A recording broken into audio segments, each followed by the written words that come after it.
Have you ever once recommended a chiropractor, a doctor, a dentist to anyone and they weren't any good? No, you didn't, did you? Because you wouldn't. It's not the thing to do. And this is why the power of the recommendation and the referral is absolutely so important. And this is why it's going to form the central plank of how you know that you're going to deliver the most amazing service.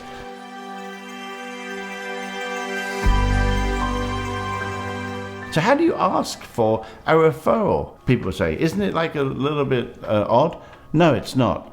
When you're in the middle of a session, it's a 9 out of 10, it's a 10 out of 10. There's tears in the room and that person has changed for the rest of their lives. At that stage only, you lean in and say, this has been a very powerful and emotional time for us right now. I can see that this has moved you. What I'd like to say is if you have friends and family who are in similar positions that you believe would benefit from this help, it would be my honor to serve them. And that's what you need to be able to ask. That is not a marketing squeeze. That's actually taking your talent and not keeping it hidden. This is the talent that you've now got to heal people from these problems that have been with them all of their lives. If you did a really great session with a patient, and the referral you decided not to, just reflect on all of the people, their friends, neighbors, relations, who are never going to have the chance to change their lives. And maybe they'll live another 10, 20, 30 years in the pain that you've just transformed in this room. That's why it's important. So after training 15,000 therapists and reading every marketing book on the planet, I had to ask this question. How can I make therapists successful? I wish it was some great marketing story, but it's not. Here it is. Ready? Drum roll. Financially independent therapists have two things about them. One, they ask for referrals all the time, and they tell good stories. So we've spoken about the first half of this, but now let's add some energy to talk about stories. Some people say, oh, I can't tell stories on Instagram and Facebook and whatever. Hey, I didn't say start there. I just said tell stories. Here's a story you can tell. You've probably got 2 or 3.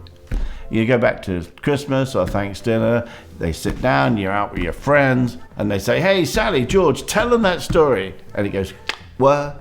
And you tell the story. It gets a little bit embellished all the time, and it gets a better story. So I know there's a story in you.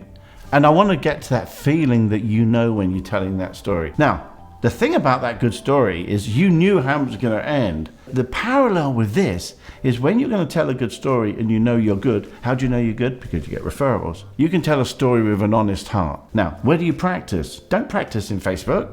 Actually, practice anywhere. Practice with your friends. Practice with your mum. Practice with someone over the garden fence. Practice in the comments below. Tell me how you overcome the reticence of talking first and then it flowed out of you. Remember, you're going to talk about something profound. This isn't about, I'm going to talk about the next meat paste or the next piece of boring weather. But the first thing is, I hear is, I don't have all good stories.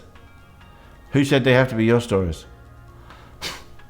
Who said that? For instance, if I was an eating disorder therapist, I could tell you this story. I'm very good and I've changed lots of lives, and if you bring your child to me, it's going to be good. That might not work. Or I could say, let me tell you a story about an eating disorder child I had the other day that their mother and their daughter went to the deli for the first time. And they just began to bond as a family. Or I could tell you another story of Susan, the girl, and Sally, the mom, standing at the deli counter talking about, do you know, is it going to be pastrami or shall I have some of that coleslaw with this? Do you think that's okay, Mum? Yeah, it's okay. And that is a story. If you saw that and the person who was reading that knew it was you who could induce that, you just end that with, hey, if this sounds like it's something for you, DM me below. Like anything good, you got to do the reps. Take the story and make it interesting.